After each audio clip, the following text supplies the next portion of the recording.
1 Corinthians chapter 7. Now concerning the things whereof ye wrote unto me, it is good for a man not to touch a woman. Nevertheless, to avoid fornication, let every man have his own wife, and let every woman have her own husband. Let the husband render unto the wife due benevolence, and likewise also the wife unto the husband. The wife hath not power of her own body, but the husband, and likewise also the husband hath not power of his own body, but the wife. Defraud ye not one the other, except it be with consent for a time, that ye may give yourselves to fasting and prayer, and come together again, that Satan tempt you not for your incontinency. But I speak this by permission, and not of commandment. For I would that all men were even as I myself, but every man hath his proper gift of God, one after this manner, and another after that. I say therefore to the unmarried and widows, it is good for them if they abide even as I. But if they cannot contain, let them marry, for it is better to marry than to burn. And unto the married I command, yet not I, but the Lord, let not the wife depart from her husband. But, and if she depart, let her remain unmarried, or be reconciled to her husband, and let not the husband put away his wife. But to the rest speak I, not the Lord, if any brother hath a wife that believeth not, and she be pleased to dwell with him, let him not put her away. And the woman which hath an husband that believeth not, and if he be pleased to dwell with her, let her not leave him. For the unbelieving husband is sanctified by the wife, and the unbelieving wife is sanctified by the husband. Else were your children unclean, but now are they holy. But if the unbelieving depart, let him depart. A brother or a sister is not under bondage in such cases, but God hath called us to peace. For what knowest thou, O wife, whether thou shalt save thy husband? Or how knowest thou, O man, whether thou shalt save thy wife? But as God hath distributed to every man as the Lord hath called every one, so let him walk, and so ordain I in all churches. Is any man called being circumcised? Let him not become uncircumcised. Is any called in uncircumcision? Let him not be circumcised. Circumcision is nothing, and uncircumcision is nothing, but the keeping of the commandments of God. Let every man abide in the same calling wherein he was called. Art thou called being a servant? Care not for it, but if thou mayest be made free, use it rather.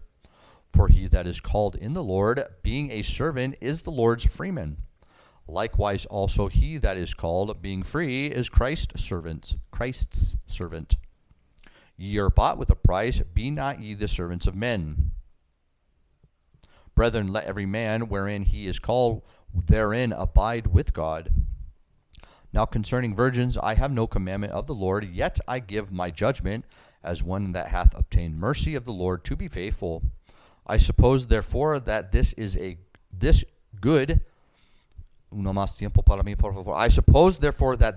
good for the present distress. I say that it is good for a man so to be.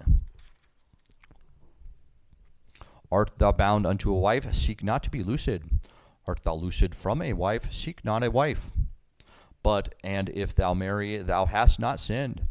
And if a virgin marry, she hath not sinned. Nevertheless, such shall have trouble in the flesh, but I spare you.